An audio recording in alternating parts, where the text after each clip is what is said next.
मुंबईत महायुतीचाच महापौर होणार। ठाकरे बंधूंच्या युतीचा फरक पडणार नाही। TV9 मराठीवरील मुलाखतीदरम्यान उपमुख्यमंत्री शिंदेंची स्पष्टोक्ती। महायुतीत फोडाफोडीचे वाद संपले, त्यापुढे एकमेकांच्या पक्षातले लोक न घेण्याचा निर्णय।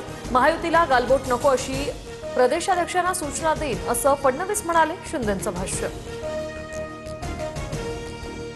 दिल्लीत स्थानिक विषयावर चर्चा नाही, तक्रार करण्याचा माझा स्वभावही नाही। भाजप नेत्यांची शहांकडे तक्रार केल्याचं वृत्त एकनाथ शिंदेंनी फेटाळलं। गौरीची हत्या करून आत्महत्या दाखवली, पंकजा मुंडेंचा पीए आणि गौरीचा पती अनंत गर्जेवर पालवे कुटुंबियांचा आरोप। पंकजा मुंडेंकडून गौरी पालवेच्या कुटुंबियांची भेट। मी कुणालाही वाचवण्याचा प्रयत्न करणार नाही, निष्पक्ष चौकशी होणार, पंकजा मुंडेंचे पालवे कुटुंबियांना आश्वासन। नातवासोबत फेरफटका मारताना इगतपुरीच्या माजी आमदार निर्मला गावित यांचा अपघात। निर्मला गावितांवर नाशिकमधील खासगी रुग्णालयात उपचार सुरू। आक्षेपार्ह फोटो असलेलं टी-शर्ट घालून ट्विट करत कुणाल कामराची आरएसएसवर टीका। तर आक्षेपार्ह पोस्ट कोणी केली असेल तर पोलीस कारवाई करतील, बावनकुळेंचा इशारा। कुणाल कामरासारख्या लोकांना संघ आणि भाजपचे कार्यकर्ते जागा दाखवण्याचं काम करतील, नवनाथ बन यांची टीका। तर दरेकरांचाही कामराला मर्यादित राहण्याचा इशारा।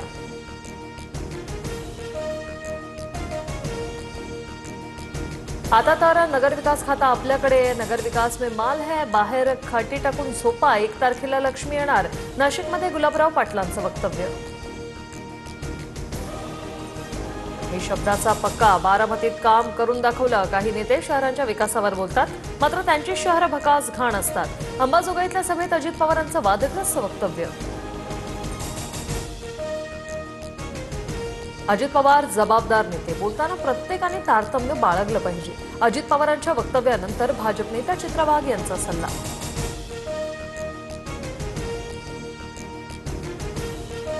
राज्यात आपली सत्ता, तिजोरीच्या चाव्या आमच्या हातात, रुपाली चाकणकर यांचं वक्तव्य।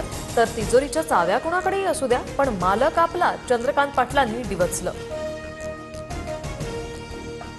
तिजोरीची चावी कुणाकडेच नसते, सर्व पैसे जनतेचे, रुपाली चाकणकरांच्या वक्तव्यानंतर सुप्रिया सुळेंची प्रतिक्रिया।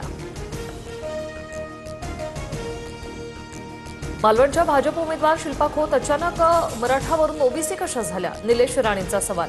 तर निलेश राणेंची मला त्यांच्या पक्षातून लढण्याची ऑफर दिलेली, शिल्पा खोत यांचा दावा।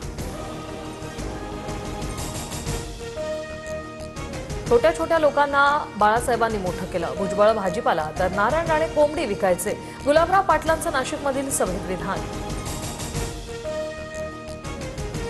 काही राजकारणी जातीपातीचं राजकारण करतात, त्यांना मतदानातून उत्तर द्या, तरुणांनी सतर्क रहा, गर्दीचा भाग होऊ नका, नाना पाटेकरांचं आवाहन।